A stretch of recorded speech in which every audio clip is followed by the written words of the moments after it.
Here we go on a Wednesday afternoon, the humpest of hump days, right? Because for a lot of folks, they feel like they're humping it every day and, getting after it, trying to get it all together. And we're here to try to help you get over that hump if you need to.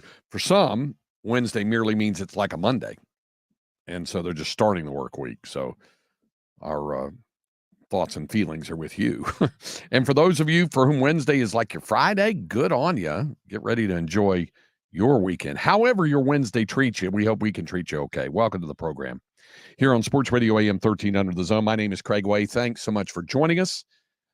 Joined by the producer, Cameron D. Parker.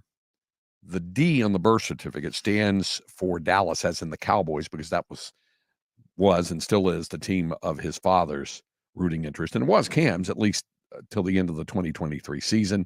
Says he won't watch them this year, but we'll continue to follow them. We'll see how that all plays out when we get to the fall. The D, I would submit to you, stands for departing. No, not from this earth, but merely from the greater Austin area, because tomorrow, Cameron Parker is departing for the old North State, headed for North Carolina and Pinehurst and the United States Open Golf Championship, and to play a little golf as well. Fired up about that deal?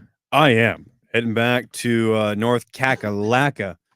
Excited to be back in the Tar Heel State, the first in flight state. Get to see some old friends, get to play some golf. That's what I'm most excited about, Craig, is being on the golf course, cell phone off, maybe enjoying a cool beverage, admiring a couple shots out of bounds, pondering if I should quit golf on the third hole, maybe making a birdie and thinking, you know what, maybe I could be a pro golfer one day. All the thoughts that come in the 18-hole round that ultimately leave you disappointed, but yet it's always that one shot that brings you back for the next round. And also, I'm excited to play a Mike Strand's course, a great designer out in North Carolina, out in the Sand Hills, and also get to watch some U.S. Open Championship golf at a golf course that is on my bucket list. I think it's going to be excellent for viewing this week for those watching the U.S. Open. I think it's going to be excellent to watch in person. Hopefully, it's absolute carnage. I want to see golfers withdrawing from the second round because they're so fed up with the USGA. You want to see black numbers? I want to see black. I want to see two golfers under par by the end of this tournament. That's it. Just want two golfers. Maybe Scotty Scheffler wins it by one shot at -2. Yeah, how about maybe like -5, you know, and then, maybe someone at -1 or whatever. And then a lot of over par golfers, a lot of even golfers, a lot of complaining. So I'm excited for that and excited to enjoy some good North Carolina food as well. Maybe some barbecue, some good Bojangles. Just enjoy the time off, because it'll be a while before I'm able to step away for a minute. I'm gonna give you later on in the show. I'll give you some restaurant recommendations. Perfect. Up there, especially staying in Asheboro. That was my dad's hometown. That's where I grew up going when I was a little kid, going down there for Easter Sunday dinners and stuff like that. And like I said, my grandfather ran a grocery store in Asheboro for 55 years. Way Grocery there on Salisbury Street. The old style with the butcher block and the whole bit, the old style country store. It was that kind of thing. But yeah, I'll give you some. You should, if you have the chance, to take 25 minutes out extra and go north into Greensboro and go to Yum Yum. That's the ice cream emporium there. And I've told this before, but it is true. It began in 1906 as what was called West End West End Ice Cream Company, I think was the name of it. And it was just a guy with a push cart, basically, and did ice cream there, in the area, what is now the UNCG campus. Later, he opened up the store. It was the Idolet family, and they opened up this huge brick store, and they still have photos of it in the current location. And I remember going to that. It was like kind of an oval. And I remember going to that when I was a little kid. And then when I was like 13, they moved in the location where they are now, which is kind of across the street from campus in a rather nondescript brick building. But the ice cream, it started in 1906. They changed the name to Yum Yum later. But I've said this, and this is the absolute gospel truth. My great-grandfather, Samuel Elliott Way, who ran a lumber company in Asheboro, Way Lumber Company. But they would go to Greensboro to go shopping back in the day, obviously in the early 20th century. And he took my grandfather there for ice cream when my grandfather was a little boy. My grandfather took my father for ice cream there when he was a little boy in the 30s and 40s. My father took me and my 3 brothers and my sister there for ice cream in the 60s and 70s. I took my kids there for ice cream in the early 2000s. And I've told my daughter, Haley, that she needs to take my grandkids, her kids there, so that 6 generations of Ways will have enjoyed ice cream from Yum Yum. I've taken Linda there a couple of times. She really liked it as well. But it's a neat place. It's right, and their ice cream is fabulous.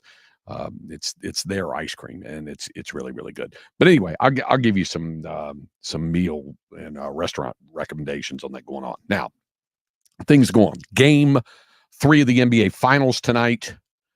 They talk about Game 4 being crucial in best of 7. This is the one that's critical. If the Mavericks don't get this, they're not coming back. No team has ever come back from down 3-0 to win a playoff series in NBA history. 4 times in the history, I believe, it's a team has come back to tie it at 3-3 from down 3-0. But no team has ever come back from down 3-0 win. If the Dallas Mavericks are to do what you say, Cameron, and to win what you said at the start of the series and win the NBA championship in 6 games, they better get a move on right now, tonight. And even though we know that Luka Doncic has been banged up and kind of beaten up and taken injections to deal with the pain and all that stuff, he'll be ready to go tonight. The question is, will Kristaps Porzingis be ready to go? There's been a couple NBA finals in the past century, and I'm sure even before that, where you've had a team get up early, whether it's a 3-1 lead or a 2-1 lead or a 2-0 lead, and you're thinking, it's over. It's over with. And then an injury happens. We saw it in 2019, Raptors-Warriors. What happened? KD and Klay Thompson blow their Achilles out. Toronto wins that series. Kawhi's second ring. Golden State and Cleveland. Talked about it yesterday. 3-1. Draymond gets suspended for Game 5, but also Andrew Bogut will miss the rest of the series. What happens? Cleveland makes NBA history, wins in Game 7. Kawhi Irving, all that, take down the 73-9 Golden State Warriors. And there's been other series as well in the past where we've seen injuries really play just a huge factor in the finals and the outcome. And this could be it. Now, we'll see. I do enjoy how Joe Mazzola said it's a serious injury and then said day to day. So is it serious or day to day? It's seriously day to day is what it is. But if Kristaps is out for this series, this is the big factor, Craig, because we saw in Game 1 how he came in about halfway through that first quarter and really changed the vibe of that game, got the crowd back into it. Didn't miss a single shot, and Dallas never recovered. In Game 2, he didn't play as much, wasn't as effective, and Dallas only lost by 7. I told you the plus-minus differential with him on the court and off the court, it's plus 25 when he's on the court. In Boston, overall in the series against Dallas, is plus 25. So, does that mean that Dallas and Boston are even teams now? I don't know. We'll see the night. But if you're a Mavericks fan and you're hoping for a way to get back in this game, and of course, a lot rides on Luka's health and if Kyrie Irving's going to look like Kyrie Irving. But it's 2 good indicators, or 1 good indicator that if Kristaps is out for this game in Game 4, I think Dallas has a realistic shot of getting back in the series. I do too. I think he needs to be out in order for the Mavericks to really have a good shot to climb back in it. But if he is out, first of all, I think the Mavericks get Game 3. So they start climbing back in, and then Game 4 becomes all the more crucial. There is historical precedent for what you're talking about. When Portland dropped the first 2 games in 77 to Philadelphia and then won 4 straight. Bill Walton team. Bill Walton, Mo Lucas, that team beat that 76ers team that had Lionel Hollins and Darryl Dawkins and George McGinnis and Julius Erving. So they beat that team. 1969, the last year of the big Celtic dynasty with Bill Russell when he was player coach by then in 69. They fell behind 2 games and to the Lakers and came back and ended up winning Game 7 in Los Angeles. The MVP of that final series, and to this day, the only MVP from a losing team in the NBA final series was Jerry West. Jerry West passed away this morning. We'll get to that. I've got some thoughts on Jerry West. We'll do that. Plenty of other NBA final notes to get to. There's baseball to discuss as well. We'll do that. And we can get to your questions and comments if you have those thoughts you'd like to add in as well. All you have to do is text the word Texas, followed by your question or comment to 81530. So text the word Texas, then your question or comment to 81530. Standard messaging and data rates may apply. This is Sports Radio AM 13 Under the Zone and the iHeartRadio app.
and listening, just like you are right now. So get your customers to listen up today using radio, digital, and podcasts. Visit iHeartAdvertising.com. That's iHeartAdvertising.com. Big changes in life are often followed by big changes to your hair. Whether it's long, short, curly, straight, blonde, brown, or even purple, your hair is an expression of your identity. Pantene Infinite Lengths Pro Vitamin Formula rebuilds hair bonds as well as a leading luxury brand to keep your hair healthy so you can authentically express yourself. Pantene is proud to partner with iHeartRadio and P&G in supporting Can't Cancel Pride and the entire LGBTQ+ community. Lengths of strength, strength of you. Learn more at can'tcancelpride.com. While some streaming companies keep raising their prices, the iHeartRadio app is still free. And free never sounded so good. Thousands of radio stations from all over the country playing your favorite music, 500,000 podcasts, thousands of playlists for every mood, over 100 commercial-free music channels, and over 100 million songs to fill your favorite playlist. Download the always free iHeartRadio app and start listening now. iHeartRadio.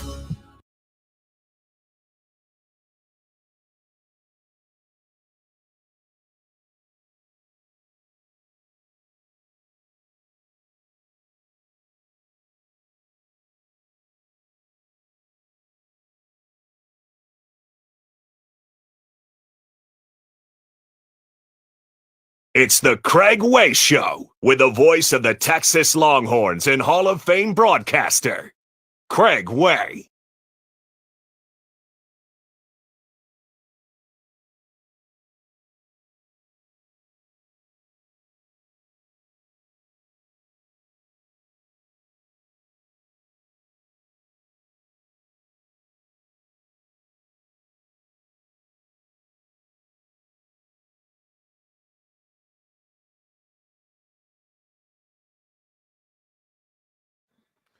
Yeah, it's a Yacht Rock Wednesday. I'm assuming. The great Al Wilson. Show and tell. This was one of the songs that Linda and I danced to at our wedding. The DJ, when he asked me, what kind of music do you want? I said, Yacht Rock. I said, are you familiar? Oh, yeah, I got Yacht Rock. I can play Yacht Rock. And he did.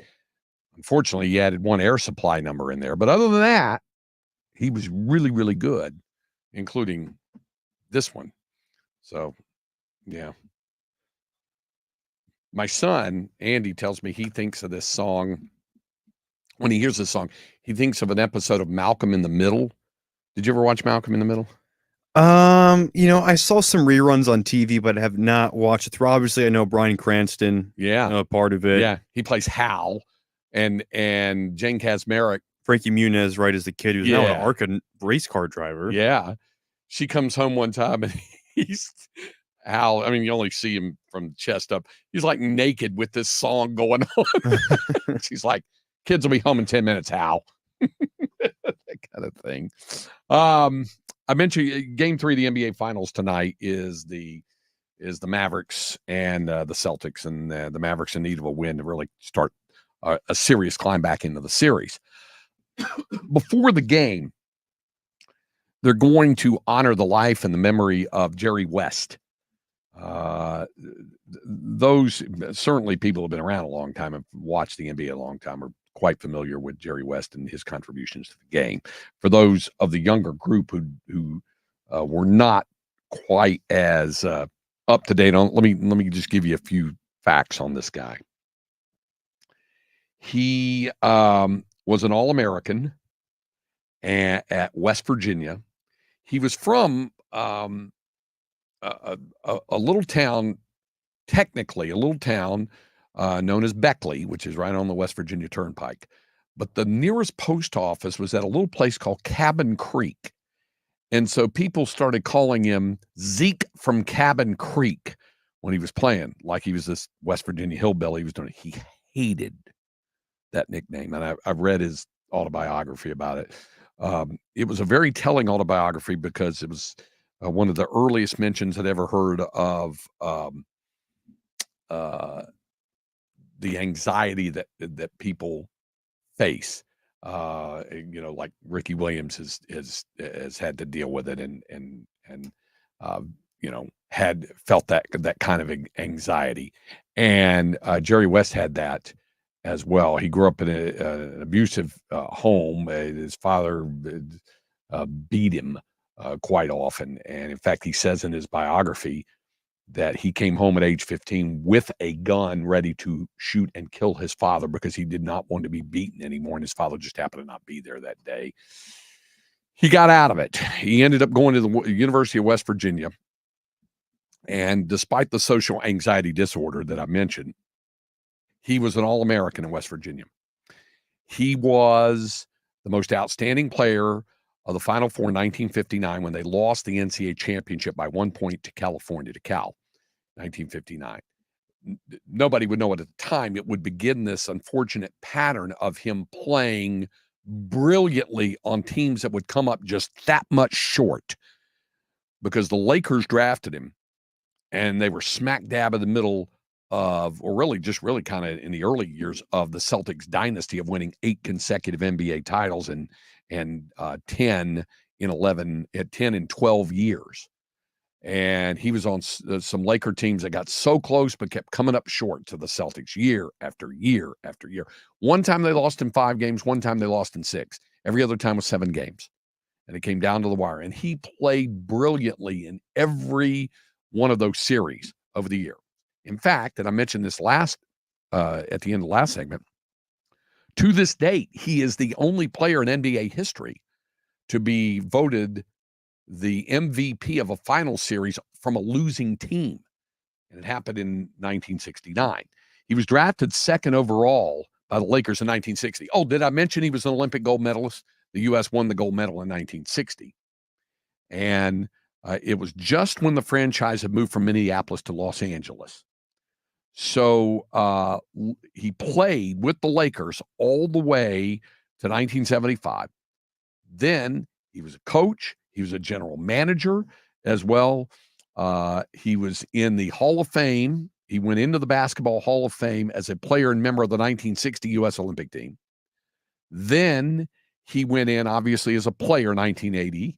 Then he went in as a contributor. He's the only man to be in the Basketball Hall of Fame in 3 different categories as well. He played 14 years. He was an All-Star 14 times. He made All-NBA 12 times. He averaged 27 points for his career, 6 rebounds, 7 assists for his career. At the time of his retirement, early in the 74-75 season, he was the franchise leader in scoring at over 25,000 points. He was also one of the best defensive guards. And the NBA did not recognize steals until his final season. And he still averaged nearly 3 per game in his last year. The all-defensive teams weren't selected till 68, 69, and 5 years before he retired. In those 5 years, he was named first team 4 times, second team 1 time. He had a couple of signature moments, and coincidentally, both came in losing situations. One, I mentioned, 1969, he was named the first and only player on the losing team to earn MVP honors in the NBA Finals.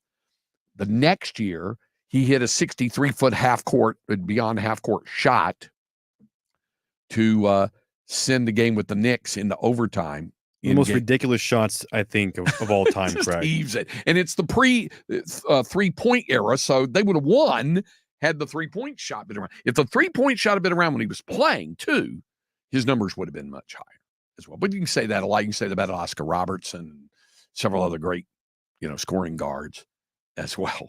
But he was. In his autobiography, West by West, that's the autobiography I read. It's really, really good. He wrote, quote, "Those losses scarred me, scars that remain embedded in my psyche to this day. You would have to be able to see the tissue under those scars to really know and fully understand what I'm talking about, because I can't adequately articulate to anyone what it actually feels like. The thing about scar tissue is that it keeps building, and pretty soon it's awfully sizable." In an interview with NBA.com back in 2019, he said, "I really, really hated losing. I hated losing more than I enjoyed winning. It was just something inside of me, the competitor who felt that if my team didn't win, then it was something I failed to do. So I was driven to be the best every time I walked on the court. I mentioned Cheyenne, West Virginia is where he was from. He said his father was abusive toward him. There was never a close relationship, but he migrated to basketball. He really they said, perfected the art of the jump shot. He once broke his nose in a game against Kentucky, played the rest of the game while breathing through his mouth, refusing to leave for treatment. He was, as a member of that U.S. Olympic team in '60, won the gold medal in Rome, shared the captain's honors with Oscar Robertson. He was chosen after Robertson in the NBA draft. They were arguably the best 1 and 2 picks in NBA history. So I mentioned they lost. He reached the NBA Finals 9 times, but only won once. They did finally win 1971-72. They beat the Knicks. They lost 6 times to Boston. He averaged in the 65 playoffs 41 points per game. In Game 7 of the 69 finals when they lost to Boston, hit a triple-double. Luka Doncic type numbers, 42 points, 13 rebounds, 12 assists, playing with a limp in that game. He stayed with the Lakers after he retired, first as a coach for 3 seasons, then as a scout, then he became the general manager. The Lakers won the 5 titles in the 1980s. You know about the Showtime Lakers with Magic and Kareem. He was the architect of those teams. And so when those teams aged out and Magic Johnson retiring and all that, they said that was perhaps where he did some of his greatest work. He got Shaq from Orlando, and he swung the draft day trade for Kobe Bryant from Charlotte. And that was Think about that. A selection where they held a pre-draft workout for Kobe Bryant, and Jerry West saw Kobe work out for maybe 1 or 2 minutes and shut it down and said, that's it. I have seen enough. Shut this down. I don't want anyone else to hear about this kid. Yeah. And then he went ahead and they won 3 straight titles as Shaq and Kobe, cemented West as the game's most astute team builder in NBA, if not all of pro sports. I used to see him at when he was scouting at the Maui Invitational. He would sit along the baseline. He was very friendly, approachable. You'd go up and talk to him, that sort of thing. And he was something else. So he then left. He went to Memphis, by the way, was named Executive of the Year with Memphis, like he was with the Lakers. Then he became a consultant to the Warriors and was part of building what was there. He convinced the Warriors to keep Klay Thompson instead of trading into Minnesota for Kevin Love. Then he went to the Clippers. He was part of the executive team that signed Kawhi Leonard and traded for Paul George and put the Clippers into contention. So his name is synonymous, and so is his image. You've seen the NBA logo. That's Jerry West. He was basically modeled his silhouette that you see on the NBA logo. That's Jerry West.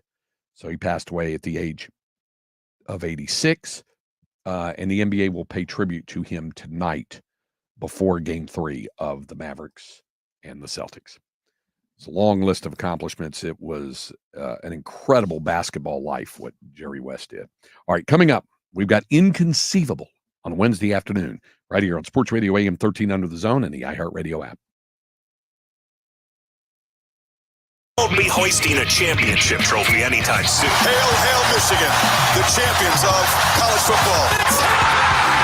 The Texas Rangers win the World Series. But you could still be a winner. Get over to am1300thezone.com and check out the contest page, where we're always giving away cool prizes, including tickets and games, concerts, and events around Austin. Sports Radio AM 1300 The Zone. Longhorns football plays here. We're looking, swings it right open in the end zone. Denied Mitchell. Welcome back to your hometown area. A.D. Mitchell, a 14-yard catch and a Texas touchdown.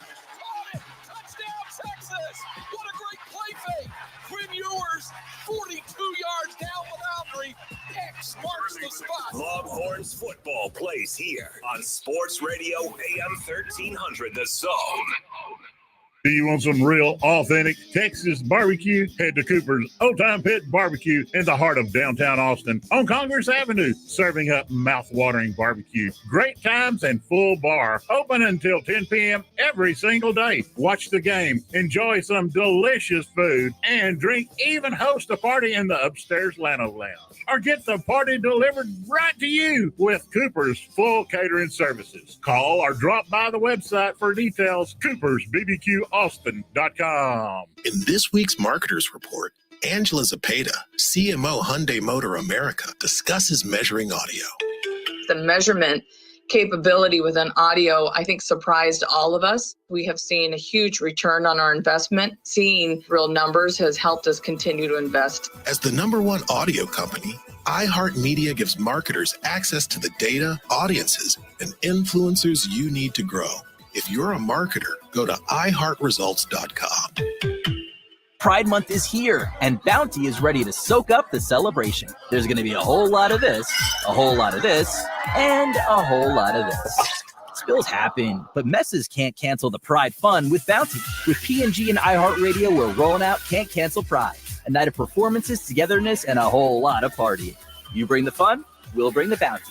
Tune in to the Can't Cancel Pride live stream on June 12th or on demand after on iHeartRadio's Facebook, YouTube, and more. Together, let's keep Pride rolling at home or wherever you're celebrating. I lock up my Old Spice Fiji aluminum-free dry spray to keep that 24/7 lasting freshness safe for myself. Fresh coconuts, palm trees in the wind. It's like catching waves in Fiji. Actually, I just talked myself into a refreshing spritz of Fiji. My Old Spice is missing! No!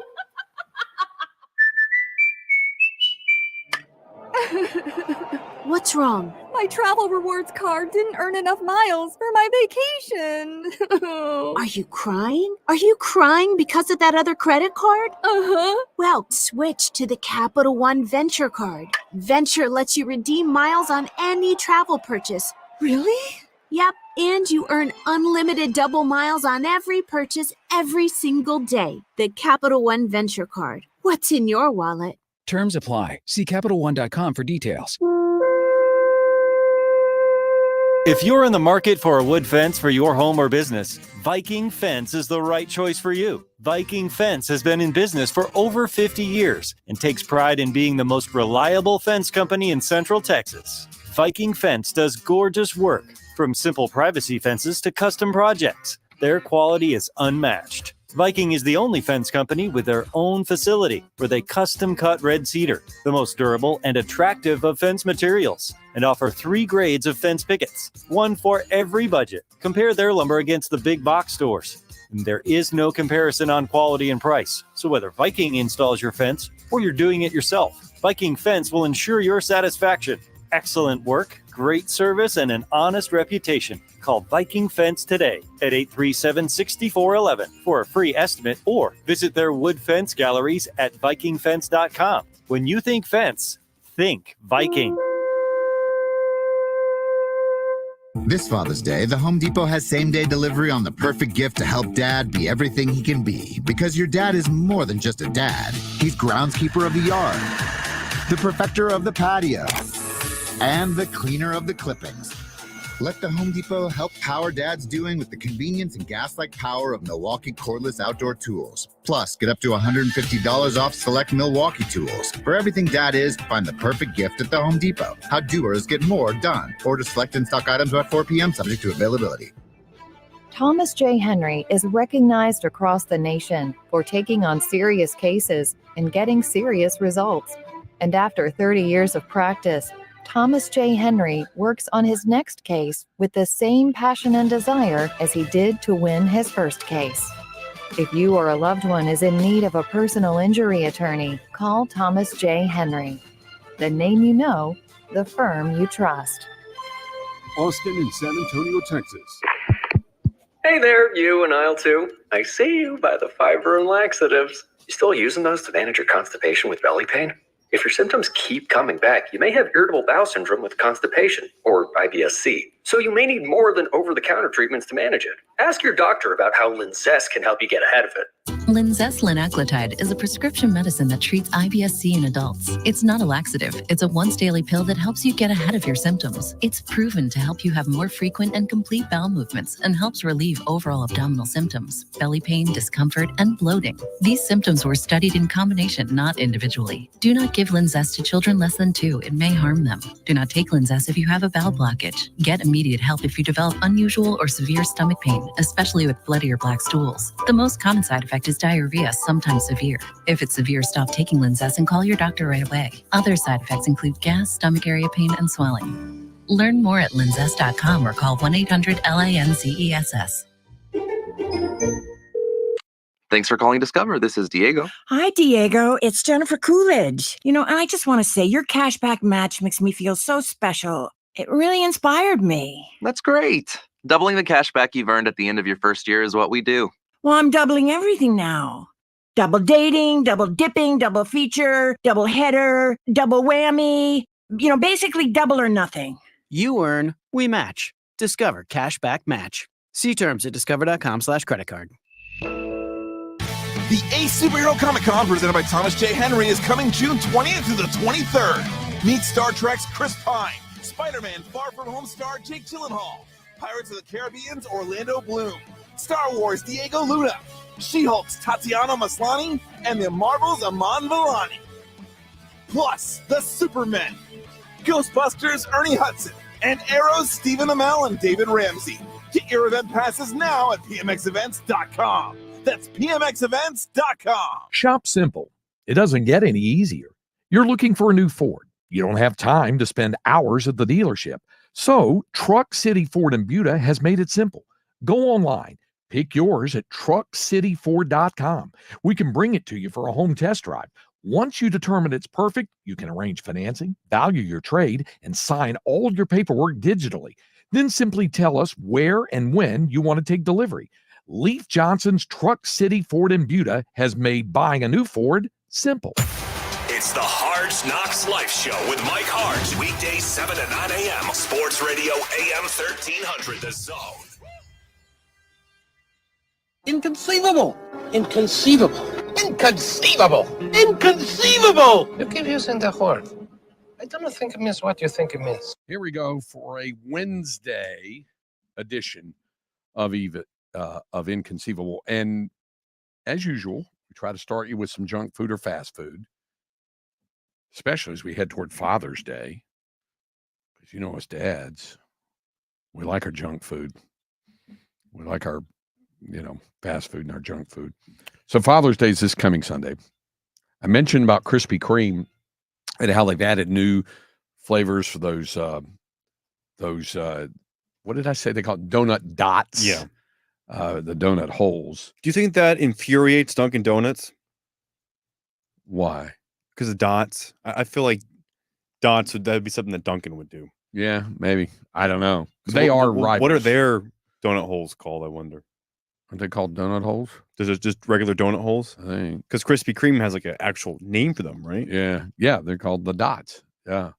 So so they have that. Yeah. So they've got the Munchkins. They call them Munchkins. So maybe not. Maybe not. Munchkins. Okay. All right. So here's something else Krispy Kreme's doing.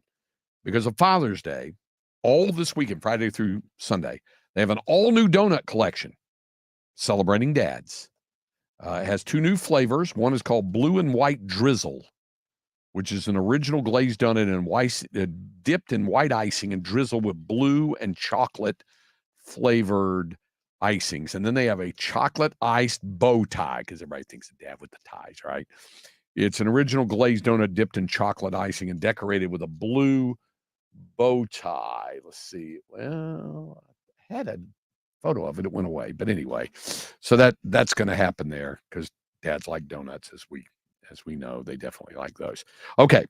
Now, I meant to get to this. Well, first of all, before we do this, here's the other thing, too.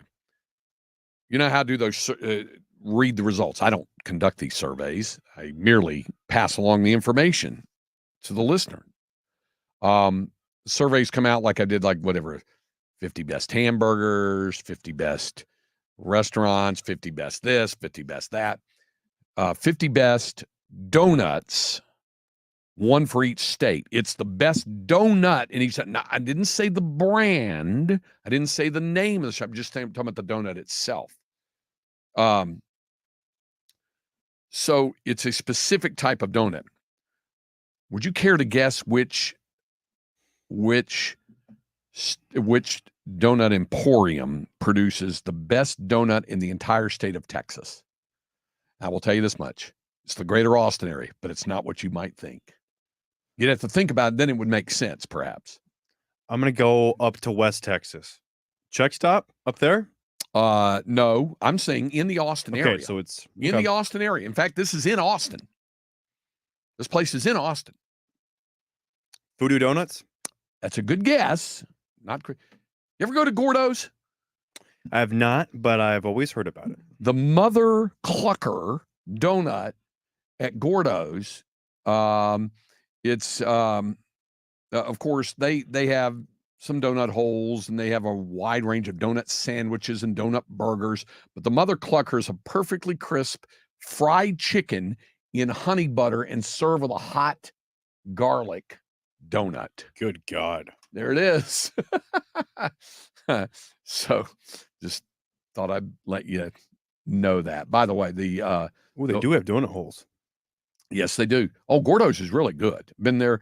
Howie Deneroff, who for decades, of course, was running Westwood Runs program, came to town for something, a basketball game, and he'd heard about Gordo's. He said, I really want to go. I was like, all right, we'll go. They have some interesting menu names as well. Yeah? Yeah? Like? Blue Balls. Yeah. For donut holes. Yeah. Blackout. Yeah. For a donut. Mother Clucker, like you just said. Ron Burgundy has one. Son of a Peach. Okay. There's probably a couple others there. Okay. You're flying into Charlotte, right? Yes. The choice in North Carolina is from a place called Suarez Bakery in Charlotte. It's the Texas Donut Cake. Holy cow. You need like a group of people to eat that sucker. They have 2 locations in Charlotte. Suarez Bakery does. It's Texas Donut Cake, a huge tower of their signature donuts layered with cream and available to pre-order with different fillings and sprinkles. If I'd known about this when we went to Charlotte for the NCAA basketball tournament, could tried it. Might have knocked that out. So John Baker on our stream says Gordo's is a really good but rare treat. Rare treat, yeah. Okay. Because it's just a food truck, correct? Yeah, the big trailer. The big trailer. Yeah. It's on First. Okay. Down there. It's really good. We had a scary moment last night in our home state of North Carolina. You know where Statesville is? Of course. Straight up I-77. Yeah. It's at the junction of I-77 and I-40. Just north of Mooresville. Okay. A plane had to make an emergency landing today in a field just outside of Statesville. Everybody in the plane walked away safely. Iredell County emergency communicator says small plane landed just before 11:30 this morning in a wheat field. First responder said 2 people were on board. Neither of them hurt. They were able to walk away from it, so that's good. FAA will investigate. They had mechanical failure after they took off from Lake Norman Air Park. You've been to Lake Norman before. They're north of Charlotte. So that fortunately everybody was okay with that. Okay. Since we're talking about people having close calls, did you hear about the woman who almost got swallowed up by quicksand in Maine? No, quicksand in Maine? On the beach. Yeah. Phippsburg, Maine.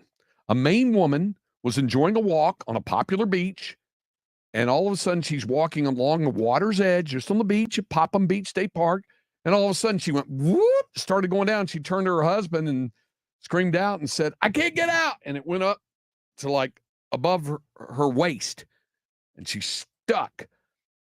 Feel the bottom. I couldn't.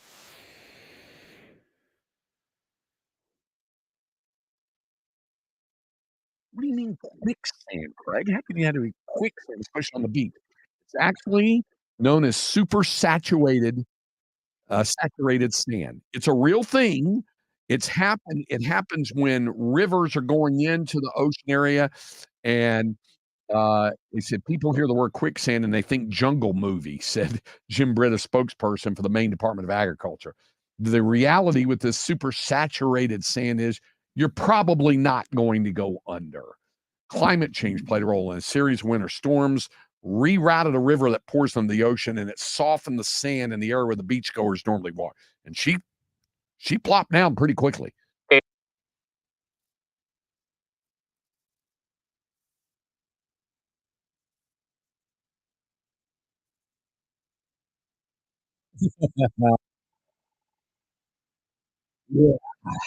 But apparently not too dangerous. Okay, finally.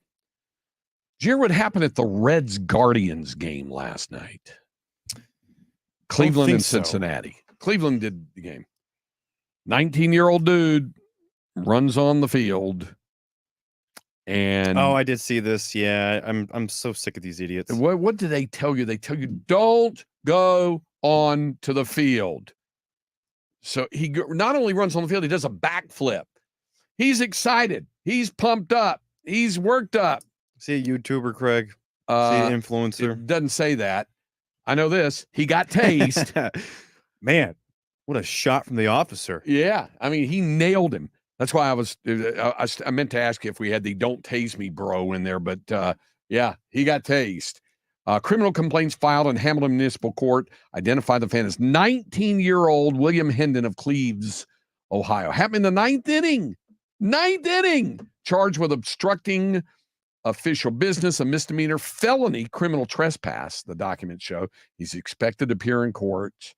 It was 9:00 this morning was expected to appear for arraignment. Yeah. So what's the point of this? Because we've seen this a lot at Miami FC games with Messi. And it happened last 2 nights ago where a fan rushes the field, takes a selfie with Messi, and then his bodyguard comes out and flips him over and beats the crap out of him. And then you're going to jail. Yeah. Then you're going to jail. You're going to get beat up and go to jail. And you're probably not getting your phone back either. Yeah, probably not. That selfie with Messi, gone. Yeah. It's gone. And plus, you got to pay legal fees. And also, the cost of a ticket. Now, I'm sure the cost of a ticket to a Guardians game a little bit cheaper than to see Messi play, but still, is it worth it? Probably not. Nah, Cincinnati ain't putting up with that. All right. We'll be back to wrap up hour number 1 on Sports Radio AM 1300 Zone.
Welcome back to the Craig Way Show and the voice of the Longhorns, Craig Way. Follow Craig on social media at Horn Voice.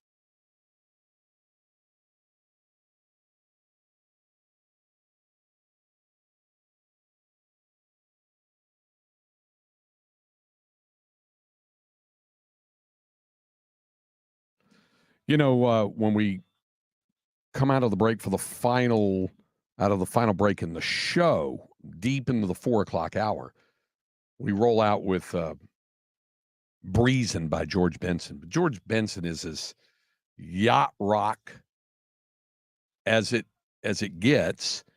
And I mean, he has several different offerings, and this is one of them right here. Here's the chorus of it right here. This is, people will recognize it by this.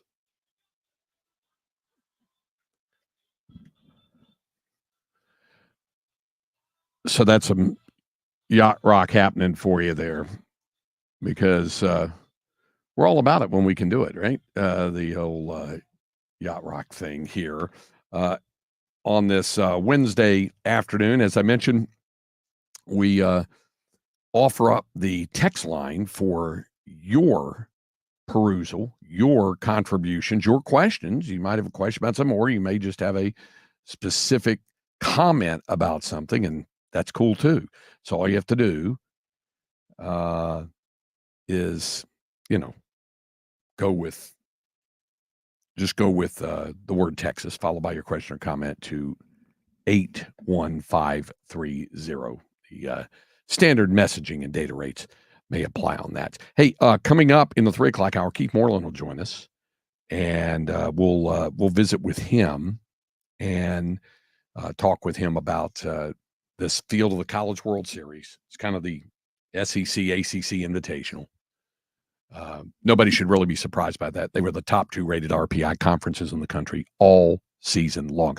I kind of like, and I mentioned this yesterday, I like the symmetry of it, in that out of the 4 games that you'll have, 2 on Friday, 2 on Saturday, 2 of the 4 games are intra-conference, an SEC team against an SEC team, like Florida and A&M, they play Saturday night, and an ACC and an ACC, North Carolina, Virginia. That's the first game. It's on Friday. And then 2 of the other matches, the middle ones, the second one on Friday and the first one Saturday, are ACC versus SEC.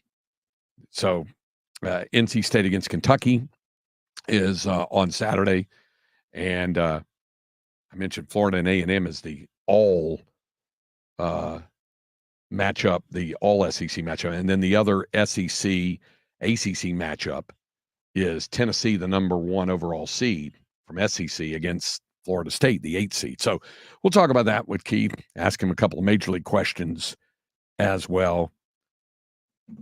Cameron is upset that Aaron Rodgers did not show up at mandatory minicamp, right? How'd you know? I could just tell. I could just tell the vibe coming off you. You were not happy there. It's at the mandatory OTAs there. Weren't there for that. But we'll get to all that and more. Second hour of the program coming up right here on this Wednesday afternoon. Glad to have you with us on Sports Radio AM 1300 The Zone and the iHeartRadio app.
Second hour of the program here on Sports Radio AM 1300, The Zone, on this Wednesday afternoon. Craig Way alongside the producer, Cameron Parker. And we have Round Rock Express baseball for you tonight at 7. The Express against the Tacoma Rainiers. That'll be going on there. A tough loss last night for the Express. Mm-hmm. They've had a few of those this season. Some difficult losses. But you'll be able to hear it tonight. Friday, mark it down. Max Scherzer rehab assignment day. Mad Max. He's He'll back. Be back on the hill in Williamson County on Friday. So I made a reference to this. Aaron Rodgers had what was described as an unexcused absence. What are we, middle school? Unexcused absence from minicamp. So there was this media, big firestorm about it. So Robert Saleh, the coach, gets up there to press conference today and said, and this is the quote, Aaron and I are on the exact same page. There's no issue between Aaron or his teammates for that matter. We addressed it yesterday. It's more of an issue for everyone outside the building than it is inside. That's about it. He just said, he said he supported Rodgers' decision, yet he called it an unexcused absence. And he will be subject to the NFL's fine schedule. If he is fined, he can be docked more than $50,000 for skipping that two-day minicamp. Saleh said that they talked about this a while back. He said he would not be able to attend the mandatory minicamp because of a prior commitment. Sorry, I've got another commitment. I can't be there for a mandatory minicamp. And what was his commitment again? Didn't say it. And Saleh, the coach, he knows what it is. He said he discussed it with me, and he goes, it's an unexcused absence, but he said we support the decision. So okay. All right, so there it is. I know how you feel about Aaron Rodgers. That's why I brought it up. I mean, why even call it mandatory?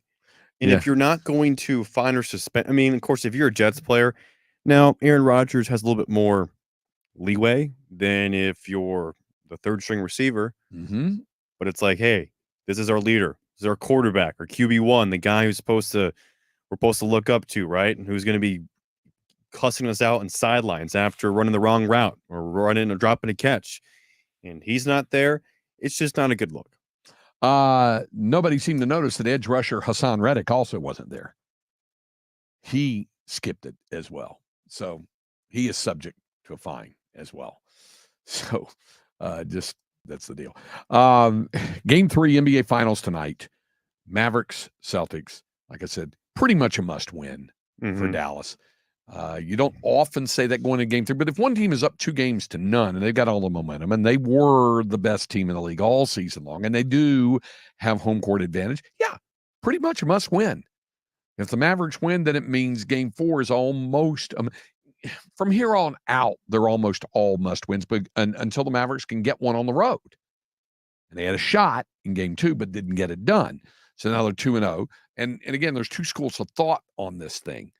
They say that the old series saying is that a series doesn't begin until the road team wins a game. So what the Celtics have done is protect their home court, home field advantage. They've kept it on serve.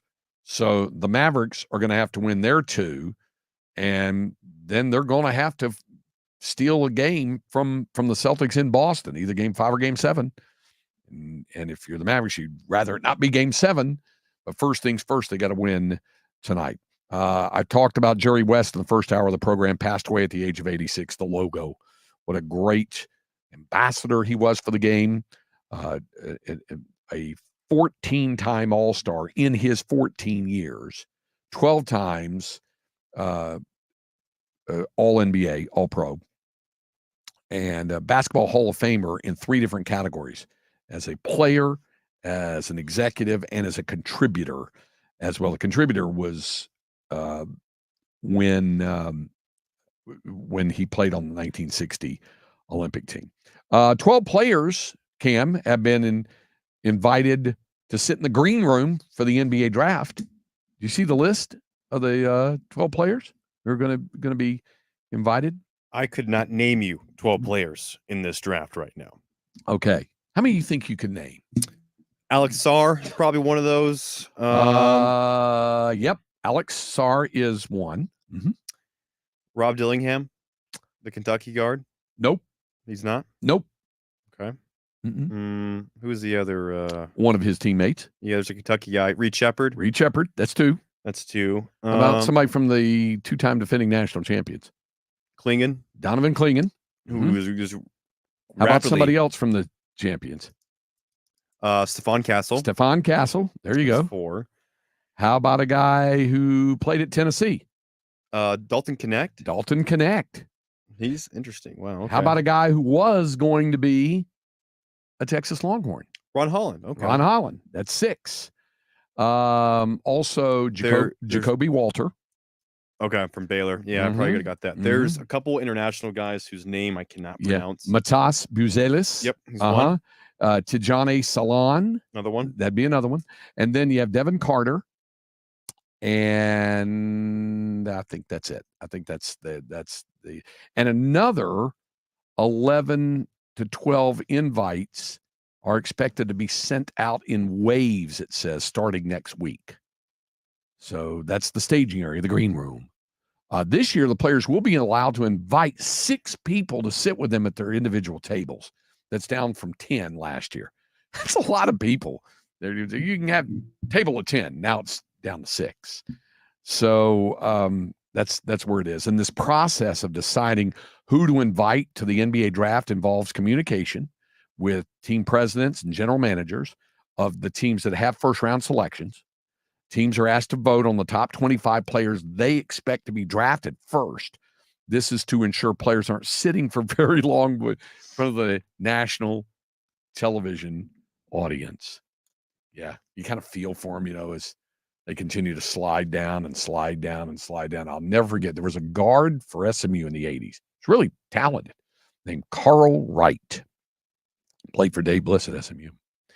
And they were expecting that he was going to be drafted, if not first round, second round.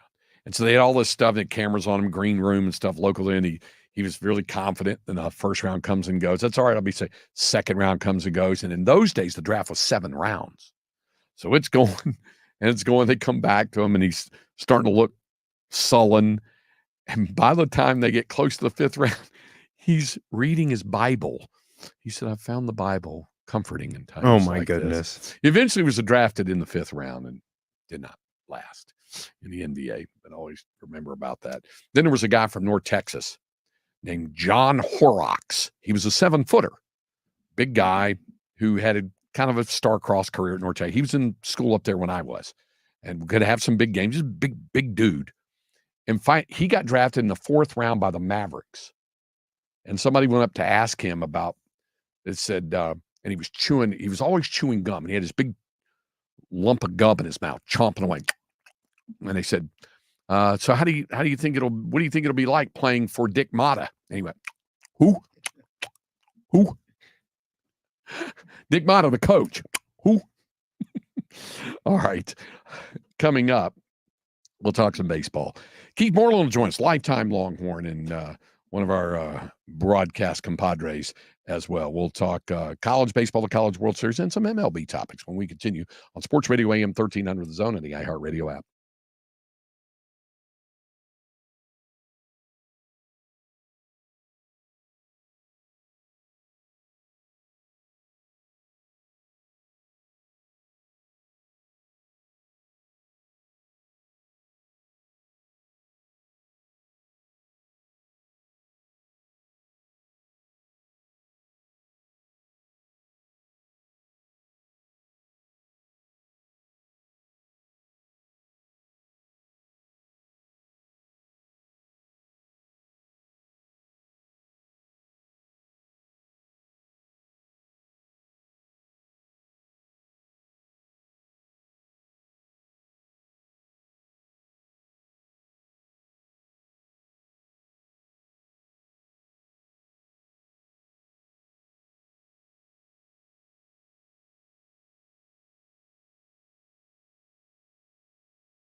Another yacht rock classic, 1972.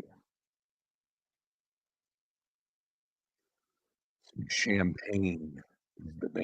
How about us? When the DJ played this at our wedding, Linda was over talking with some of her friends, and I was over talking with some relatives or something. All of a sudden, we looked across the room with her. It was like, oh no, we got to dance to this. We run to the dance floor, and she turned to her friends and said, "Hey, I gotta go." They might have thought she had to go to the bathroom, but she ran to the dance floor and then we danced off of that.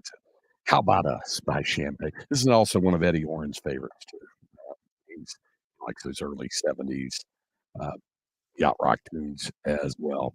In 1972, Keith Morton was a sophomore at the University of Texas and was swinging the hot bat for a Longhorn team that got to the College World Series in Omaha. There were 3 consecutive trips, or freshman, I guess, 72 season would have been, culminating in the 1975 national championship. I guess 73 would have been freshman year for Keith. But by 1972, you already had it in your mind, as he joins us on the hotline right now, that you were headed for the University of Texas, correct? Well, yeah, that and the Shylights from Yacht Rock Radio. The Shylights. That's another good. That's another one of Eddie's favorites, by the way. Yeah, absolutely. Oh, there's no doubt. Saw them at Gregory Gym that how long ago that when the concerts were there in the spring of '73, as a matter of fact. Okay, all right. So as good a story as that is, I have to have you tell it again about who you saw in Winston-Salem, North Carolina, your first ball game, I guess, as a professional there in Winston-Salem. You've got to let folks know that you're coming fresh from winning the national championship in 1975 and drafted by the Phillies. And then? Oh, yeah. First of all, you play in Dish Falk Field, which was the Palace. It's still an outstanding, one of the best ballparks in America. But nobody had anything quite like Dish Falk. We win the national championship. It takes a while for me to sign with the Phillies. They fly me to Winston-Salem, which Craig, you're from that part of the country, but folks here may not know, not an easy place to get into at that time. So I get in, I get to the ballpark, and the first thing I do, I walk in the door, don't know a single soul, and one of the other guys says, "Hey, man, give the clubhouse guy $1." And I said, "Okay." He said, "He'll bring you 2 empty gallons of water or bottles, and we'll fill them full of beer because we're going over tonight to a concert across the." I mean, we walked in the back door with Hell's Angels to see ZZ Top, Marshall Tucker, and of course the Steve Miller Band. Amazing. I mean, we were up with the Hells Angels right against the stage because the Hells Angels what protected the artist. I thought, well, professional balls like this. Now, it wasn't a great ballpark. It wasn't Dish Falk Field, but I did get to go see 3 superstar groups in my first night as a professional. Old Ernie Shore Field, home of the Winston-Salem Red Sox. Sure was. Now, it was at Spartanburg Phillies you were playing for back then? Yes. Yeah. Okay. And yeah, that's what it was. Okay. And yeah, I signed it, between the College World Series, everything now with the young men that have to go about what's going on now. The draft's not till July. You only have 30 days of negotiation. Back then there was 2 drafts. There's one in the spring. There's one in the fall.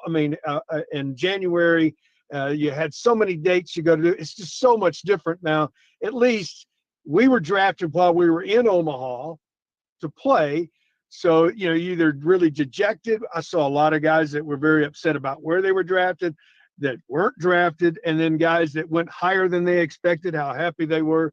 I do like now that the draft is after college baseball and it's all over because it's a fun time. It's a great product. And we didn't know it was going to be a matchup between ACC and SEC. Yeah. But that's the way it's worked out. Well, and you and I have talked about this all season long, and the numbers all completely bore it out that those were the 2 highest RPI rated conferences in the country by far, SEC and ACC. Should we really even be surprised at this field that we're looking at. Not so much that should we be surprised that it's only 2 conferences represented, because that's the first time ever since the field expanded to 8. Sure. But just the fact that you had 4 from the SEC and 4 from the ACC be able to push their way through it, because Virginia was a 12 seed and they got through. NC State was a 10 seed and Florida was unseeded to get there. I think everybody expected Tennessee, perhaps Kentucky, even though they hadn't been in there before. A&M certainly would have been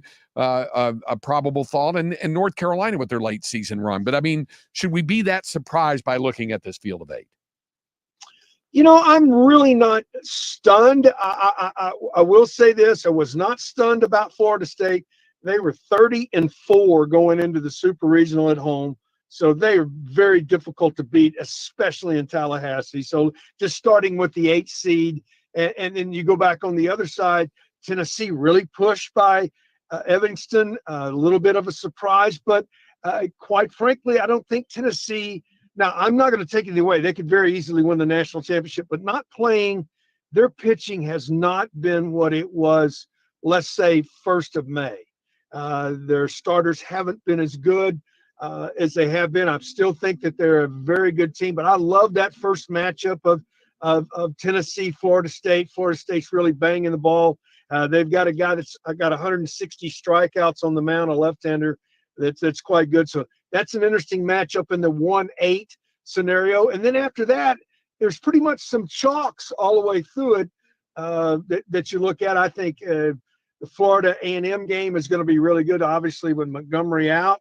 Mm-hmm. Craig, you were there. You got to see most of that and see what happened with him and how important he is to that ball club. But they found a way to overcome it. So I like where they're at in that side of the bracket.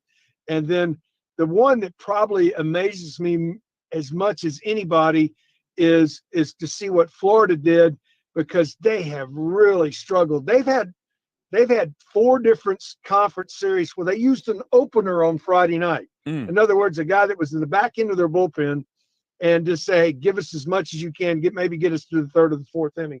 So they have been struggling with starting pitching. So that's the biggest surprise is Florida. And then when you look at the ACC on the other side of that, how many miracles can North Carolina get? Yeah, no kidding. Hey, they I mean, it seems like every ball game that they have found a way to come back late and put a W on the board. I think, and you tell me what you think of this, I think the 2 most dangerous, I'm not saying the best, I'm saying I think the 2 most dangerous teams out of this group are in the same bracket 2. I submit to you Kentucky and North Carolina State. And especially NC State winning that Super on the road in Athens the way they did. But Kentucky has just been so impressive with how they've kind of methodically gone through. And I think people, even though they were the number 2 overall seed, expect them to fall somewhere along the way, because Kentucky had never made it to Omaha until now. Yeah, this is the first time. And that did that not surprise you? I really thought years past that they would have had made that run. Yeah. You would think that. Kentucky they have a I don't want to say a bevy, but they have a bunch of different guys that have given them contributions throughout the year on the mound. And it showed up in the regionals. They were able to go to the bullpen. I watched 1 regional game with them and then 2 of the supers with Oregon State, and their ability to go find somebody that come in and attack the zone, the thing that they do very well. And then I looked up some numbers. They're like 2nd or 3rd in the nation in the walk to strikeout ratio. So they throw a bunch of strikes with a lot of different people. And congratulations to Mitchell Daly, his 3rd trip in his career to the College World Series. No doubt about it. How about your thoughts on A&M without Braden Montgomery? Can the Aggies still win the national championship without Montgomery in the lineup? I think they can. I mean, I know they're supposed to be. I'm a Longhorn. They're supposed to be Aggies, but I'm rooting for them. I really think it's a great story. Slosh is a guy I've known a long time. I mean, obviously, you've got a local product that had a big blow in Kemp in one of the games with the Grand Slam. I think the biggest thing I'm worried about, if this thing gets prolonged and they have to get deep into their staff, do they have enough starting pitching? They've got a lot of guys you know the names better than I do because you've covered them as much as I have. But their starting pitching has been at times not inconsistent. You don't win as many games as they've won and be inconsistent, but at times they haven't been as dominant that you would like to have. You would love to have to go in one of these series to have a guy that can give you, hey, you're going to get 7 or 8 from this guy in that first game, because it sort of sets it up if you can get in that winner side of the bracket, because these games start on Friday and it goes till a week from Tuesday. So in 10 days, you could play an awful lot of baseball. So you got to have some depth, especially in starting pitching. Well, your point is well made. In every one of their NCAA games, the starter has not gone beyond the 6th, and in most cases has not gone beyond the 5th, and that includes their win over Grambling. They just they gave up some hits and runs, and Shane Sadeo got hit pretty hard in that second game against Oregon. They were able to get enough relief, and obviously, if they get it to Aschenbeck, it's real hard for a team to be able to do something against them after. And then they just pound the baseball the way they do, and I guess they kind of outslug teams. They do. The other thing is they got to catch the ball. When they've had some struggles, I've listened to Coach Slosh's talk this week when they were doing some talking, and he was talking about the same thing I'm saying. Hey, we got to catch the ball. We got to get the outs that you're supposed to get, and especially at this time of the year, you got to make the plays you're supposed to make. Visiting with Keith Moreland, we're talking some college baseball. I want to jump to the bigs for a second and get your thoughts on a couple of your former ball clubs. Fact or fiction, the best team in the major leagues right now is the Philadelphia Phillies. I would say fact. Yeah. I think they're playing the best baseball. I really love the Dodgers. I got to tell you, and I know they're your team, and I think they just added a piece in a deal here just recently, today or maybe yesterday, that might help them along the line. I like the Dodgers, but right now, I wouldn't want to go into Philadelphia and try to go to Citizens Bank and try to win a ball game, especially with what they're doing from top to bottom. And the other thing is, I'll change my mind. You and I have talked about this before. I did not know what Bryce Harper was going to finish out, how he was going to be a veteran player, how it was all going to work out. He's become a real important part of that ball club, and a lot of people look up to him on that ball club. And he was more of always the kid, the great talent that everybody said. Now he's the veteran, and he's their leader. Yeah, big time. All right, before I let you go, give me your pick for the Open. All right, put it this way. If you had to pick someone other than Scotty Scheffler to win the United States Open, who would your pick be? It's interesting you say that. I think that anybody from the LIV is going to really struggle in this. I know DeChambeau has done great. I know Koepka loves to play hard golf courses. I've had the great opportunity, and I know you have too, to play Pinehurst number 2. And it's a ball strikers golf course. I mean, people that really strike the ball. So for me, it's going to be somebody like Schauffele that has a chance because he's such a good ball striker. I'd love to pick another Longhorn like Jordan, but I don't think Jordan's right now is in that category. And then a guy from the outside that hasn't played well, it seems like forever, but you can look at a guy like Justin Rose, which is a really good ball striker, and in tough golf courses, he plays his best golf. I'm going to throw a name out. A lot of people don't think about it, but I would bet if he gets off to a good start, he could be around on Sunday. Yeah, he's played the Open, obviously, and the United States Open very, very well. Well, hey, I appreciate you doing this. I know it's a busy time right now, and I know you've got a little league around the corner to work for to get going, and we're looking forward to it. But I appreciate you taking the time to do this today. Oh, man, I look forward to it. It's that time when we're all looking at – last thing before we go. Yes. I got the great opportunity 2 or 3 times to meet a class person in Jerry West. Yeah. It is a tough day for all of us that got a chance. Anybody that ever got the chance to meet him, he always treated everybody with such great respect, always really well-dressed and well-mannered, and just a really wonderful guy. A man on the street could walk up to Jerry and he'd stick his hand out and say, hello. He's going to be a man that's going to be really missed. No doubt about it. No doubt about it. I'm glad you reminded me of that. Hey, I appreciate you taking the time. We'll catch up again on Down the Road this summer. Sounds great. All right, thanks. That's Keith Moreland, the lifetime Longhorn, of course, and former big leaguer, and just finished that great run with Longhorn Network. We had a great conversation, Keith and Greg Swindell and I did in Arlington prior to the Big 12 tournament about the legacy of Longhorn Network and their time doing baseball. It was a great conversation. We had a lot of fun on that. We've got some other topics to get to. We'll continue here on Sports Radio AM 1300 The Zone and the iHeartRadio app.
With over 730 five-star reviews on Google, our patients trust us for exceptional service and comprehensive dental care. Don't just take our word for it. Experience it yourself. Schedule a new patient appointment today and score a complimentary bacteria test and consultation. Don't miss out on this opportunity to prioritize your health. Visit 12oaksdental.com to schedule your appointment. 12 Oaks Dental, Austin's complete health dentist. Last season, millions tuned into the Betrayal podcast to hear a shocking story of deception. I'm Andrea Gunning, and now we're sharing an all-new story of betrayal. Justin Rutherford, doctor, father, family man. It was the perfect cover to hide behind. I was just like, what in the world is going on? Listen to Betrayal on America's #1 podcast network, iHeart. Open your free iHeart app and search Betrayal and start listening. Your garage door won't go up or down, so give us a call. We're all over town. Promise to you is honest and fair. The real Cedar Park overhead doors. The garage door on your house needs repairs. Call Cedar Park Doors and we'll be there. We'll get there fast and we'll treat you fair. Call Cedar Park Overhead Doors. When is a garage door emergency repair truly an emergency? When it happens to you, of course. When you need a repair done fast, trust the experts to get it done now. Call the real Cedar Park Overhead Doors. Trust our family to fix it right the first time. For over 30 years, when our phone rings, we're ready to serve all your garage door needs. So when that spring goes sprung or you forget to open the door when backing out, we'll be there for you. Customer first, that's honest and fair. We're here for you 24 hours a day and online at cedarparkgaragedoors.com. We work really hard while the other guy snores. Happy customers, we have more. We'll get it right and we'll get the job done. For Cedar Park Overhead Doors. 335-7441. Hi, we're Comparing Insurance Agency. Never heard of us? We know. But to help it stick that our local agents are insurance experts, we're going to say local agent 3 times in the next 5 seconds. Local agent, local agent, local agent. Find us at comparinginsurance.com. AM 1300 The Zone occasionally holds contests. For more information about contests on this station, go to am1300thezone.com/rules. When I grow up, I want to be a teacher because they know a lot of awesome stuff. I'll stand in front of the class and make sure everyone knows what I know. If your child is sick over and over again, it could be PI, a serious defect of the immune system. Early testing gives children a chance to dream. And when I'm a teacher, my favorite subject will be recess. Jeffrey Modell Foundation, helping children reach for their dreams. Visit info4pi.org. Is 2024 the year that you get a brand new car? You've been thinking about it for a little while, and now's the time to do it. I'm going to tell you who to call. Apple Leasing. Call them at 346-9977.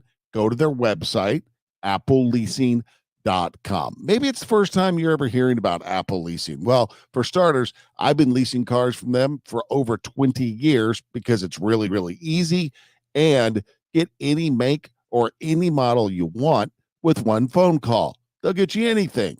Call them at 346-9977. I also like knowing that while I have that car for the 3 or 4 year lease, it is under warranty, so I'm not going to have any surprise repairs. There's a lot of comfort in that. Lease your next car. Do it from Apple Leasing. They'll take your trade in. Here's the number, 346-9977. That's 346-9977, or go to appleleasing.com. The free iHeartRadio app is #1 for music, radio, and podcasts, all in one. Discover a new podcast from our library of over 350,000 titles. Here's an iHeartRadio podcast preview. In 1995, a college student disappeared on a trip across the USA. I reported him missing right away, but they wouldn't take it. So his mother started investigating. I got the case file. I started going through and saw people that wasn't interviewed. I joined this mother's search for justice. Are you recording us? I am, yeah. Someone Knows Something, Season 6.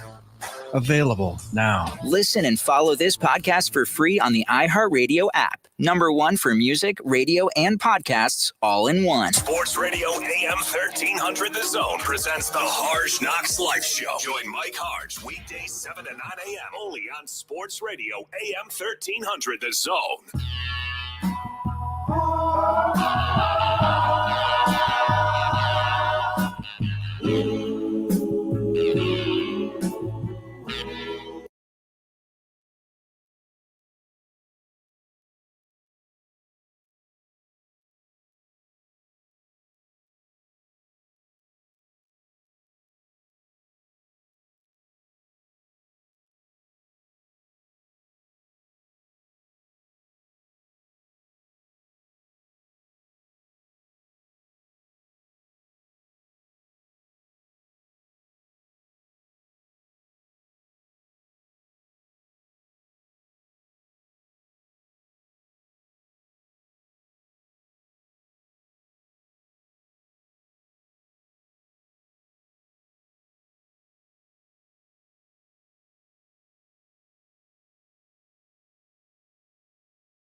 We'll tell a few jokes.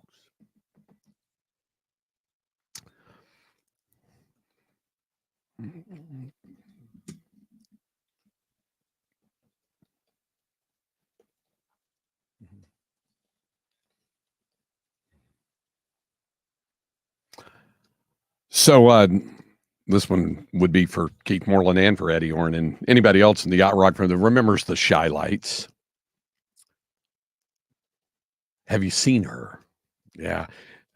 This is her yacht rock class. And this one is 1972. I conflated. I was remembering, and thank goodness somebody on the text line told me, said I was off by about a decade on How About Us. Valentine's Day 1981 is when that was released. But this was 1972, the Shy Lights. I think Eddie Orrin told me that he saw the Shy Lights along with the Cornelius Brothers and Sister Rose in the lounge of a hotel in Bennettsville, South Carolina in 1972 or 73, something like that. And then he said, we're going to take a break for a minute after they got done set. So we'll be back in a few minutes. And the Four Tops came out with them and did a set. Classic stuff. Thanks again to Keith Moreland joining us. Hey, here's an update on something. Remember when we gave you pretty recently the Longhorns non-conference basketball schedule? And we were discussing that they're due to play in Brooklyn and they're due to open the season in Las Vegas against Ohio State. And at the time, we mentioned that they will also play in an SEC ACC challenge game. At the time, the opponents had not yet been determined or the dates. Well, it has now, and this just came down a few minutes ago from the university.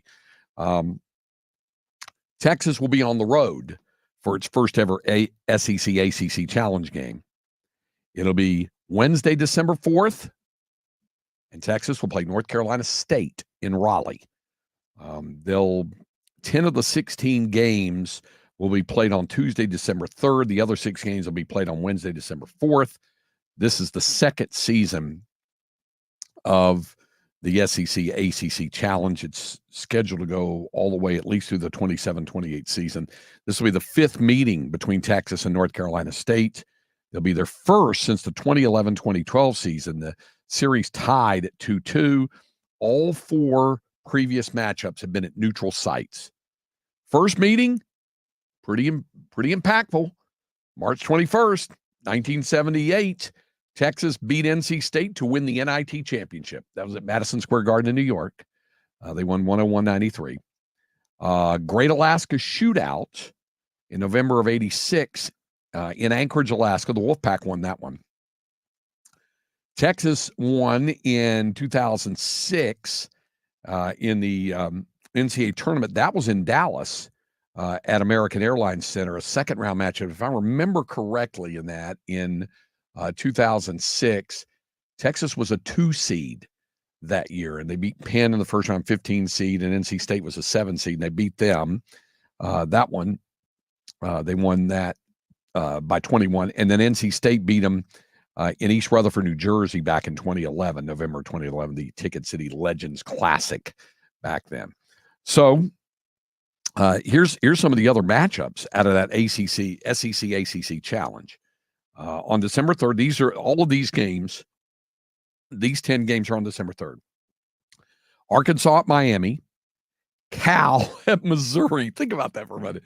Cal at Missouri, that's SEC ACC. Cal is in the ACC now. Isn't that weird to think about? At Missouri. You think of Pac-12, Big 8 or whatever, even Big 12. There's alumni who, if you asked them, hey, what conference are you in? They probably could not Might tell not know. you. Might not know. Yeah. They're in the ACC now. Cal at Missouri. Florida State at LSU. Georgia Tech at Oklahoma. Kentucky at Clemson. Notre Dame at Georgia. Remember, Notre Dame's in the ACC for basketball. Ole Miss at Louisville. South Carolina at Boston College. Syracuse at Tennessee. A lot of orange on the floor of that one. And Wake Forest at Texas A&M. Then on December 4th, You have Alabama at North Carolina, Auburn at Duke, Pitt at Mississippi State, Texas at NC State, Vanderbilt at Virginia Tech, and Virginia at Florida. So there they are, the matchups in the SEC, ACC Challenge. Texas will play at NC State on Wednesday, December 4th in Raleigh. So that was one other of the non-conference games to be filled in. The complete non-conference schedule will be coming out soon. They're still wrapping up a few other things with that, with a couple of home games, what we kind of commonly refer to as the bye games, where schools will come in for an appearance fee, so to speak, and those arrangements are still going on. But it's getting here quicker than we think. Of course, the end of the month will be the big announcement, the big shift over to the Southeastern Conference, the big celebration that'll be going on in that. And I will actually be out of town when that's going on. I will be on vacation, but also that day in North Carolina at the National Sports Media Association. That's where they're presenting the Sportscaster of the Year award thing. And so I'll be there up there, so I won't be here for that. But they announced the SEC celebration. How about Pitbull to perform in front of the Tower? Yeah, Mr. Worldwide, on June 30th. So it's free admission, and so yeah, so he'll be performing on that. So that was a big thing. And somebody whispered in your ear about that. You kind of knew this thing was coming down, didn't you, about Pitbull? I did, but I found out yesterday, so it's just ahead of it, right? Just ahead of it. Okay, so, and then among the day's highlights, they have the official SEC ceremony at the Tower at 8:30 on that Sunday night on the 30th. And they will feature SEC Commissioner Greg Sankey, the chairman of the University of Texas System Board of Regents, Kevin L. Teif, also University of Texas President Jay Hartzell, and Athletics Director and Vice President Chris Del Conte. And the ceremony will mark that historic moment as the Longhorns are officially welcomed into the SEC, followed by a spectacular fireworks show from the Tower. And then Pitbull's performance will follow the SEC ceremony. So you fired up about that? Because you and Harge will be there on that day for a program. We will. We're trying to figure out what time we're going to be broadcasting, but we will be at the SEC celebration June 30th. Going to have some special guests on, so make sure you come by and say hi to us. But I've had people, when I shaved my head in 2022, people call me Pitbull. And I went to a costume party a few years ago, and I went as Pitbull. There you go. So. All right. There you go. Nice. All right. We'll be back to wrap up hour number 2 on Sports Radio AM 1300 The Zone.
We mentioned that Jerry West, of course, passed away.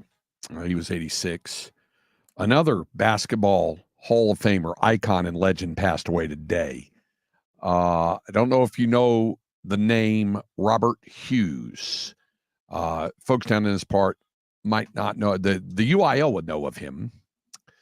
They know of him very well in the Metroplex and especially in Fort Worth. Legendary high school basketball coach Robert Hughes passed away at the age of 96. How legendary is this guy? He's the all-time winningest boys coach in high school basketball history anywhere.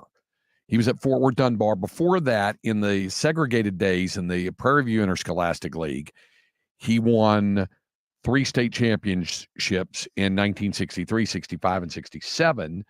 And then he had 2 more state championships he won with Dunbar in the UIL in 1993 and 2003. In fact, I even called one of those on radio and one on television on that. Texas Basketball Hall of Fame inductee, High School Basketball Hall of Fame inductee, National High School Coach of the Year, Morgan Wooten Lifetime Achievement Award winner, Texas Black Sports Hall of Fame career inductee, and he's in the Naismith Basketball Hall of Fame. Robert Hughes coached at Fort Worth Dunbar, Stop 6, as they knew it over there. And as our friend Clarence Hill of the Fort Worth Star-Telegram and University of Texas grad, Chill, as we know him, wrote, the self-proclaimed ogre of Stop 6 who once told gang members to get out of the gym and leave his players alone. He did. It was a rough neighborhood, and he coached there all of those years and passed away at the age of 96. He was indeed a legend, Robert Hughes. All right, we have one more hour of the program to go. Some more basketball notes to get to. More on the U.S. Open. We'll do that when we continue on Sports Radio AM 1300, The Zone.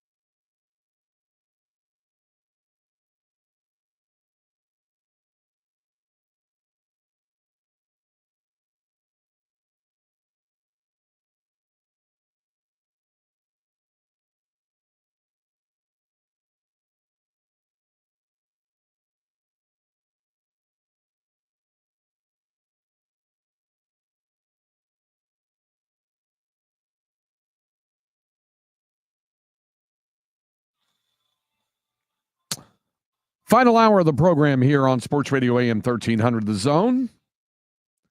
A reminder, Round Rock Express baseball tonight at 7 o'clock. Express against the Tacoma Rainiers. All right, I'm going off the top of my head trying to remember who Tacoma... Oh, Seattle. The Mariners AAA, just down the road. That makes sense. And we've gotten to the point in Major League Baseball, minor league baseball relations that... for many of the teams, the AAA franchise is not that far away from them. Now, there are exceptions. The Dodgers AAA is in Oklahoma City. There are some. The Brewers AAA is in Nashville, I think. So there's some that are obviously several hundred miles away. I think Tampa Bay is still the Durham Bulls, theirs. But there are becoming more and more examples of, say, the Rangers AAA being in Round Rock, the Astros AAA being in Sugar Land, the Braves AAA is Gwinnett, which is Gwinnett County is the next county up from where they are. So they're more New York. I think the Mets still have Norfolk. I think the Tides is there. They've had that for years and years and years. But anyway, there's more examples of it now, with the major league team and the AAA affiliate being not that far apart. And Tacoma is just down I-5 about 25 minutes from Seattle. But anyway, the Express play the Rainiers tonight. The NBA Finals continue tonight with Game 3. Dallas kind of backed into a corner a little bit, needing to come out and get a win in Game 3. I would expect that we'll see. We'll have an opportunity to see not only. Well, we'll see Luka Doncic play. I think I'm certain about that. I don't know yet about with regard to whether we're going to see Kristaps Porzingis because they've been very, very guarded about it, and they listed as day-to-day, but he's listed as questionable with that leg injury, the one that Cameron did not care to try to pronounce the injury. Well, not care. It's just I don't think I could. Medial. See? Like a medial collateral ligament. Yeah. Medial retinaculum.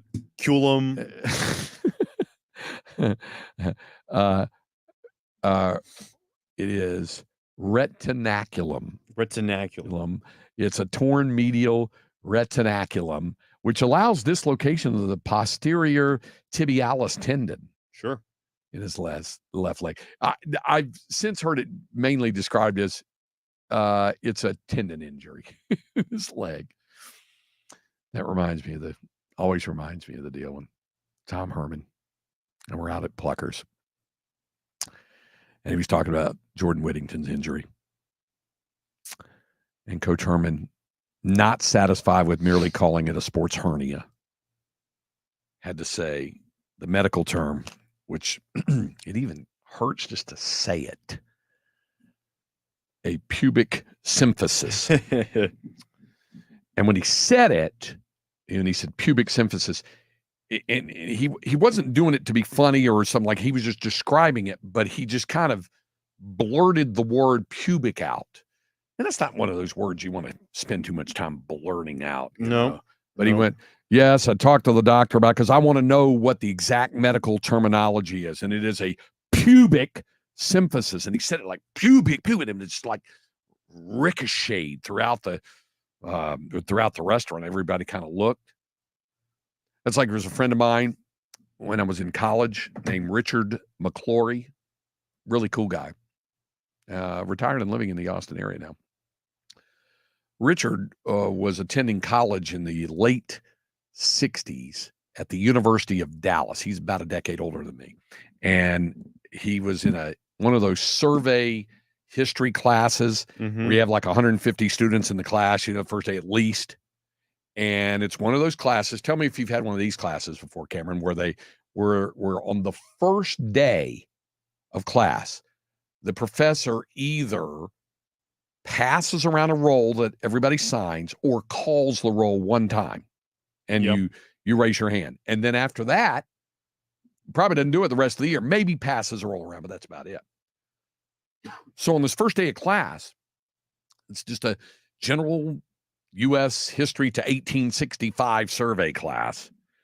And he's rolling through all these names, and he's kind of going rapid fire, and people, blah, blah, blah, here, present, here, yo, all the way through. Richard doesn't hear his name called. And when he gets done, he goes, "Is there anybody's name I miss?" And he was the only one, and he raises his hand. And he goes, yes, sir. What's your name? And he said, Richard McClory. So he looks down the list. Oh, yeah, Dick. Yeah, Dick McClory. And then my friend Richard said, you can call me Richard, Rich, or Richie, but don't call me Dick. And he said, when he said it like that, it went, Dick, Dick, Dick, Dick. And it just kind of reverberated around the auditorium. And the professor looked at him a minute and took his pad and went, I'll make a note of that. Okay, do that there. So anyway, these medical terms can kind of, throw people off a little bit. So that's what it is for Kristaps Porzingis. Rare injury is what they're saying in the left leg, the tendon, the torn medial retinaculum, which allows dislocation of the posterior tibialis tendon, determined day to day. I think that's a major part of whether the Mavericks can get a win tonight is if Porzingis is on the floor. I have a feeling they're going to hold him out tonight. I think so too.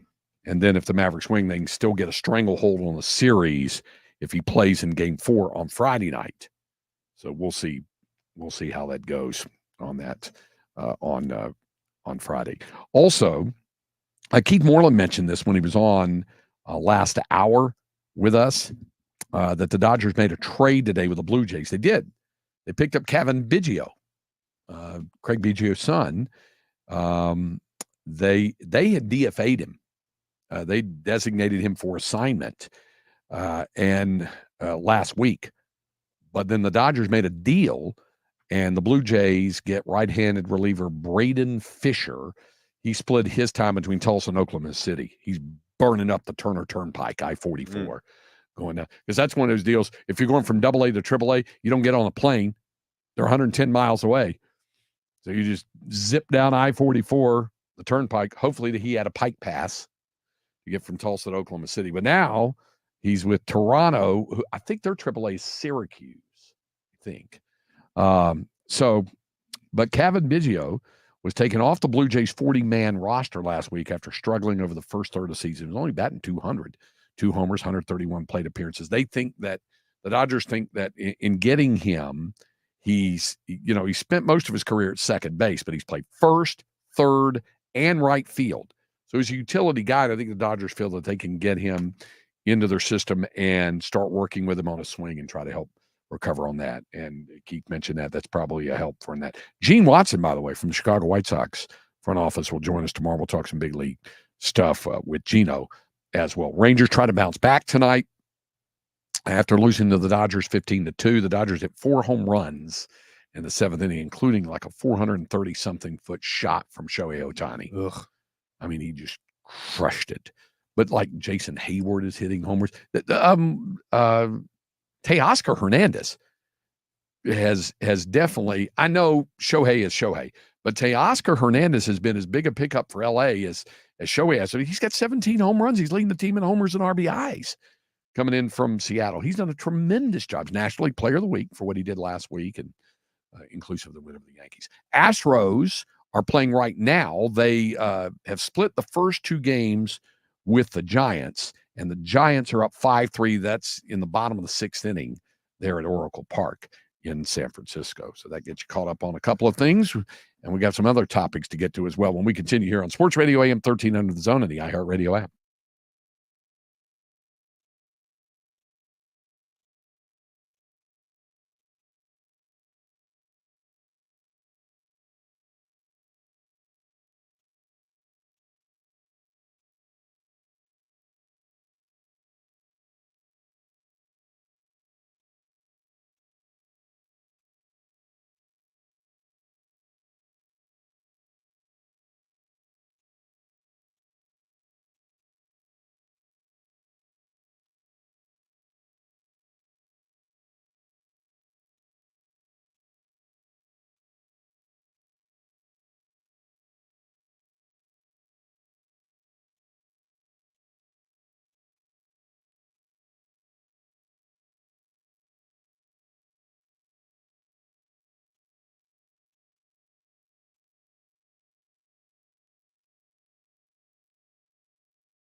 This one definitely goes into the Yacht Rock pantheon. Al Stewart, Year of the Cat.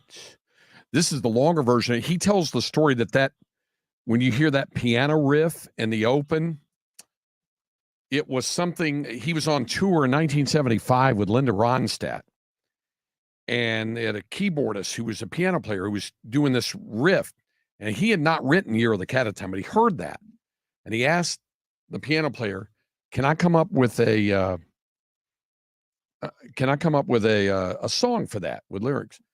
And the piano player said, no, it's just a instrumental. It's not really, you wouldn't be able to come up with it. He said, well, maybe I will. And then he went and he came in, he played for him, he allowed him to play that full play out of that deal. And his piano player liked him. They put it together, became a #1 hit, Year of the Cat. Saw Al Stewart here in Austin years ago. Bill Schoening and I went over and saw him at La Zona Rosa, the little club.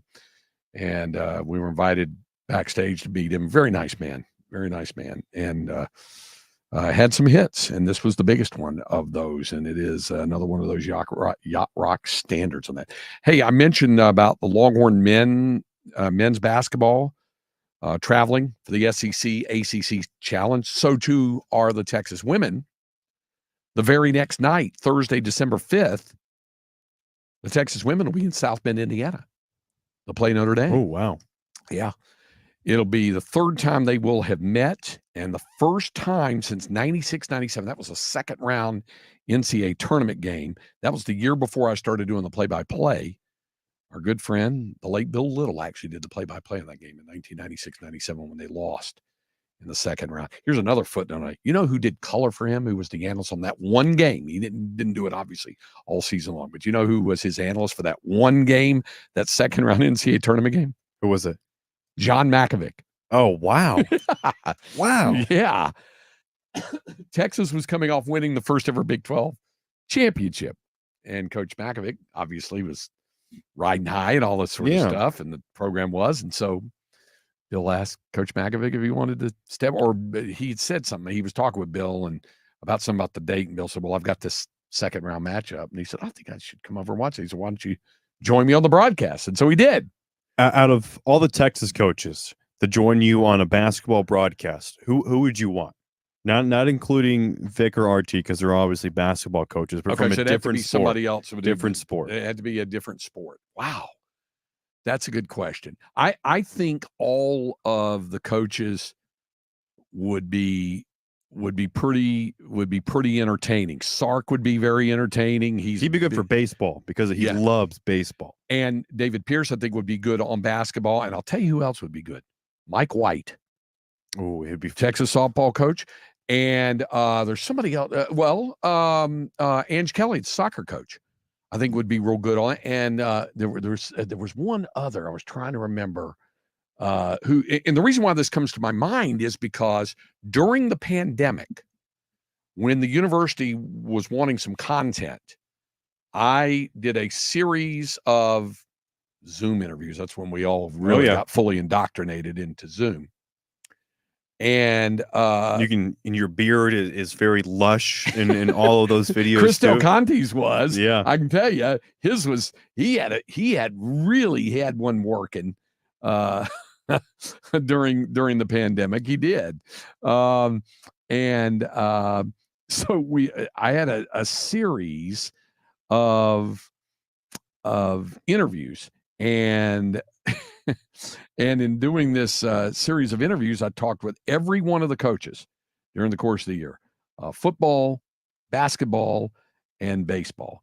Howard Jaffe, the Texas women's tennis coach, probably would be, I think, pretty interesting. You know who else would be really good? She was very entertaining when we did that interview. Carol Capitani, women's swimming and diving, really good. So I think just about all of the coaches, like you said, if you pulled Vic Schaefer out, Vic would be real good on baseball too, because he played baseball. Be great for everything. Yeah, he would be. So, and Rodney would be good as a football analyst. He played football and baseball. Rodney was a 3-sport athlete in Angleton. I mean, all of RT's staff. I mean, all the coaching experience. Yeah, they would all be great. Frank Haith. I mean, he'd be excellent. Yeah, I agree with you. That's one of the things that we really, really enjoy about the Texas coaching staff is that Steve McClain. Yeah, they're all on not just the head coaches, but the assistant coaches. And the stories they have. Yeah.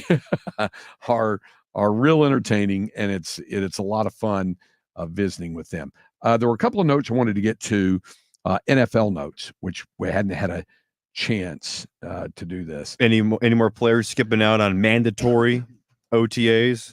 No. Okay. Cameron was not surprised and summarily continues to be unimpressed with Aaron Rodgers since he supposedly had an unexcused absence. I think it's just silly to call it that, but that's what Robert Saleh said. I think he should have said he did not have permission to not be here, but he wanted it to sound a little less dramatic, a little less, heavy duty. He was saying it's just called an unexcused absence, but he did say he would be subject to NFL fines that happen. For the record, I think it is silly. I mean, I don't think it matters too much to miss these OTAs. Yeah. But I do find it funny that when it's Aaron Rodgers, the sky is falling. Hassan Reddick, it's all right. Yeah, we'll move on. Aaron Rodgers missed out. Okay, we're gonna have every segment on First Take, First Things First, Undisputed, all those stupid talk shows, all talking about it. It's great. I think there's a handful of teams that it would be that crazy if their star player, quarterback or player were missing it. And I'll give you the teams: Jets, Giants, Cowboys, Chiefs. I guess you could say the Los Angeles teams, but I would say probably to a more extent the Green Bay Packers. Pittsburgh Steelers would be another one like that. The ones with those hallmark teams. The Minnesota Vikings would not be one of those teams.